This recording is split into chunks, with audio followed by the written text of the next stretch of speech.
So the educational credits are something you might already be using on your personal tax return, or if you're a dependent of your parents, then they're probably claiming those educational credits. So let's look at the main educational credits that we're using right now. All right, so the first one we're going to look at is the American Opportunity Credit. This is the best education tax credit we have. It caps out at a $2,500 credit. So remember, that's a dollar for dollar reduction of your tax bill up to $2,500. So they have a couple of layers on how they do this. So you get 100% of the first $1,000 of education expenses, eligible education expenses. So if you spent $1,000 of educational expenses, eligible education expenses, you're going to get $1,000 credit. And then it's 25% of the next $2,000. And so that's where we get our $2,500 credit. So the expenses are tuition, fees, books, and supplies. This is a pretty common theme. You're going to see this running through most things. They call these qualified education expenses, which are your tuition, fees, books, and supplies. Generally doesn't cover room and board. And it can be refundable. So that's what makes this fun, is that you can maybe get some of this back depending on some issues. 40% of the unused credit up to $1,000. So if you qualify for a $2,500 credit, but maybe your child tax credit zeroed out your tax bill, then you could get up to 40% of the up to $1,000. 40% of $2,500 up to $1,000. There's a few requirements that you got to meet. One, you got to be pursuing a degree. This is not too bad.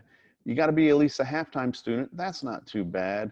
And you receive a 1098-T from, I think a lot of colleges nowadays just put this in your online, the student's online, whatever you want to call it, Canvas or whatever. And so you see it there.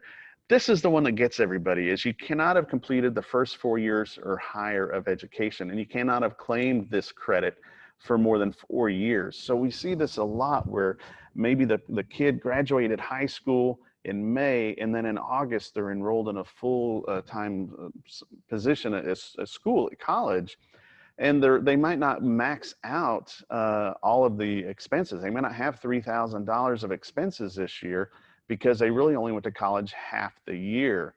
And so you only get to claim it for 4 years. So do we want to waste it on a year when maybe they only spent $500 to go to college? Or do we want to hold off one of those years and claim it next year when they went to school both semesters, and now maybe we'll be able to max it out? So that is something we talk about a lot, because this rule right here gets them every time because of the way you go to college. If you go to college straight out of high school, you're only going to have half a semester in that first year.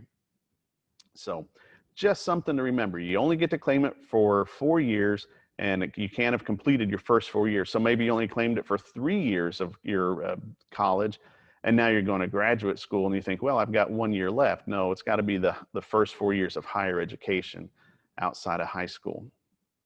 So this is the best one. Love to use this one. Oh, you can't have a felony drug conviction. Next, lifetime learning credit. This is 20% of $10,000 of expenses. So this is much harder to max out because you really got to be spending a lot for college.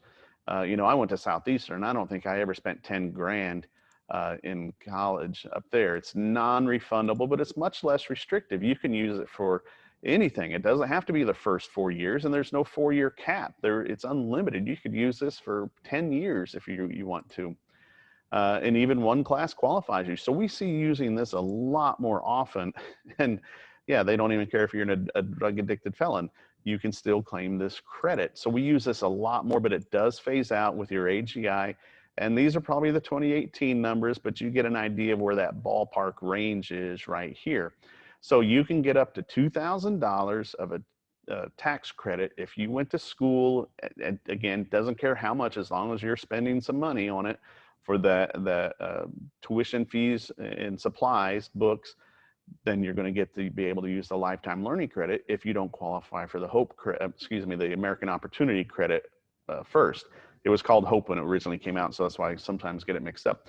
So this is what we'll do for like that student I said that graduated high school and then went to college his first year, and they weren't able to max out on the American Opportunity Credit. So we might use the lifetime learning credit for his first half year, so we get a little bit back without using up one of our years of the American Opportunity Credit. And then some miscellaneous things. You cannot use the American Opportunity Tax Credit and the Lifetime Learning Credit for the same student in 1 year. You could use it for different students, but not the same student. And then let's see, I think what else? And yeah, you pick the most beneficial credit every year, so maybe you don't want to use the American Opportunity Credit because of whatever reason that they don't qualify for. So we're going to use the Lifetime Learning Credit. And then next year, we're going to reevaluate it again. The main thing to keep track of is how many times have you claimed the American Opportunity Credit? And that is one of the new things we've got to report on the form is how many years previous to this has this been claimed?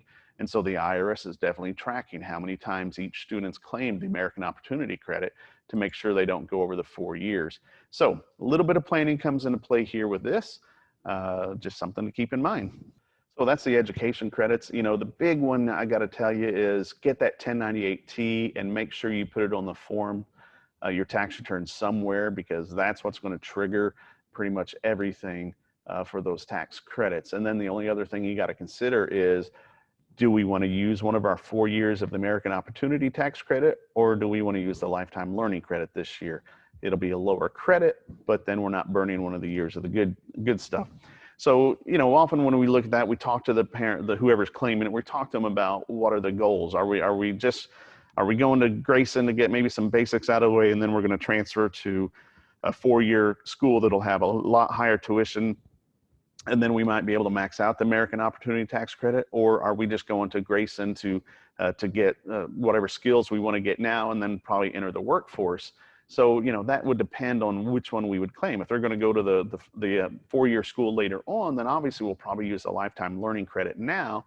But if they say, no, we're just going to get the skills to do whatever job we're going to train for here at Grayson and then go to work, then maybe we will use the American Opportunity Credit so we can get a bigger credit now, since it's unlikely we'll need it later on.